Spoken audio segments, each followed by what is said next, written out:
दुनिया भर में सब चाहने वालों को, सब रिश्तेदारों को, सब दोस्तों को ईद मुबारक।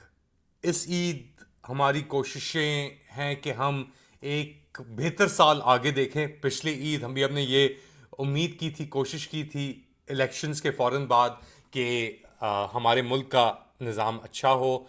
अब लोग जो उसके अंदर हैं वो आज़ादी और एहतराम और रिस्पेक्ट के साथ अपनी ज़िंदगियां गुजार सकें। कोई उनके ऊपर फाइनेंशियल बर्डन्स ऐसा ना हो, उनके बच्चे और वालदेन बहन भाई सब सही हों। और यही हमारी उम्मीद है इस साल भी। लेकिन क्या ऐसा हो रहा है पाकिस्तान में?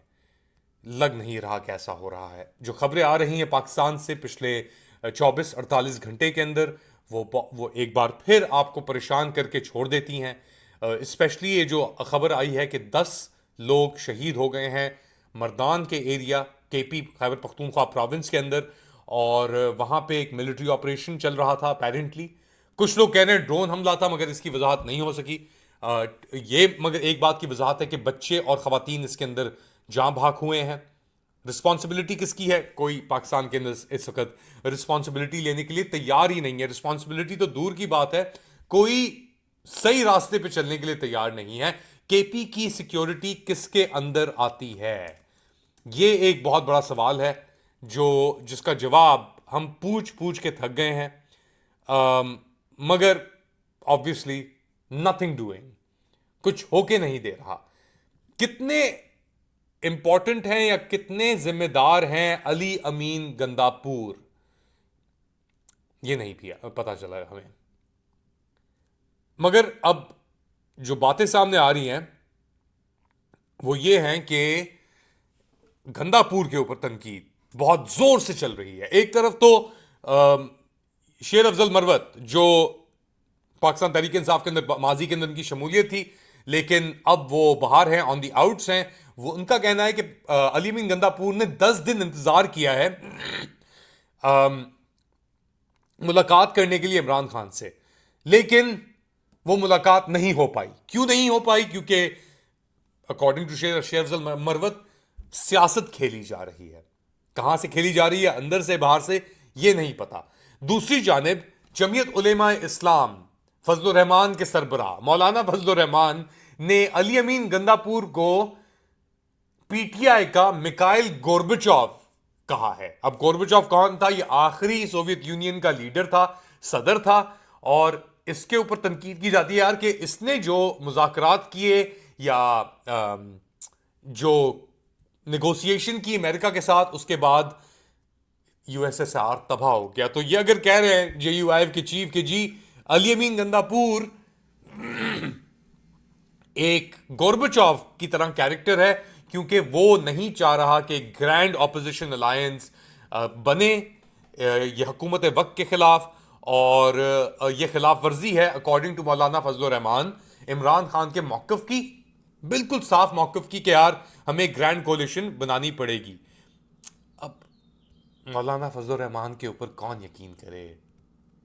इतनी बड़ी दाढ़ी के साथ जो इन्होंने मुल्क के अंदर जो राइट्स, हकूक, ये सब चीज़ों को पामाल किया 26वीं आईनी तरमीम को सपोर्ट करके, इस धड़ल्ले से कि यार मेरे पास ऑप्शन ही नहीं है। नहीं है तो फिर बोलो मत ना।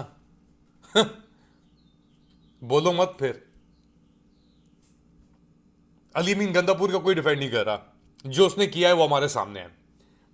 एक्चुअली हर किसी के सामने है वो, कि जो अली अमीन गंदापुर ने किया है पिछले कुछ अरसे के अंदर, उसके ऊपर उसे कोई माफ नहीं कर रहा। मगर जब तनकीद आए एक और ऐसे खिलाड़ी के साथ, मौलाना फजल रहमान जैसे, जिसकी मुनाफकत की कोई इंतहा यानी है ही नहीं कोई चीज, तो फिर क्या होगा? अभी हमने बात की मर्दान के अंदर ये अटैक हमला हुआ है, ड्रोन हमला जिसे जिसे कहा जा रहा है, इसके ऊपर भी ऑब्वियसली देखना पड़ेगा। दूसरी जानिब एफसी, फ्रंटियर कॉन्स्टेबली और सिक्योरिटी फोर्सेस के ऊपर डीजी खान और औरकजई के एरिया के अंदर एक और हमला हुआ है। कश्मीर के अंदर 5 लोग जाँ भाग हो गए हैं एक हमले के अंदर। तो कैसे, कैसे, क्यों और कब? ये कैसे चल सकती है फिर ये ऐसी चीज, स्पेशली अब पाकिस्तान का टैक्स शॉर्टफॉल यानी जो गैप था डिफाइन करके जो जो टारगेट्स डिफाइन किए थे आईएमएफ ने, और हकीकतन उसके अंदर 725 अरब रुपए 725 बिलियन रुपीस का खसारा डिटेक्ट किया है कि गैप आ गया है अब टैक्स कलेक्शन के अंदर। तो किश्ती जल रही है। आईएमएफ की के बेंचमार्क्स मीट नहीं हो रहे। पहले 9 महीने के अंदर करंट फिस्कल ईयर के अंदर आईएमएफ की जो डिमांड्स थी वो थी कि जी 10.6% ऑफ नेशनल इकोनॉमी आप अचीव करेंगे टैक्स कलेक्शन, एनुअल गोल जो आपने रखना है। बट ये नहीं हुआ। ये अभी तो शुरुआत हुई, अभी कुछ ही दिन पहले इन्होंने जो ये रिव्यू किया उसके बाद ये किया ना तो ये लोग इतने बड़े गैप्स के साथ कह रहे हैं कि जी हमारी इकोनॉमी सेव हो गई है। आपकी इकोनॉमी सेव नहीं हुई है, ये आपकी गलतफहमी है।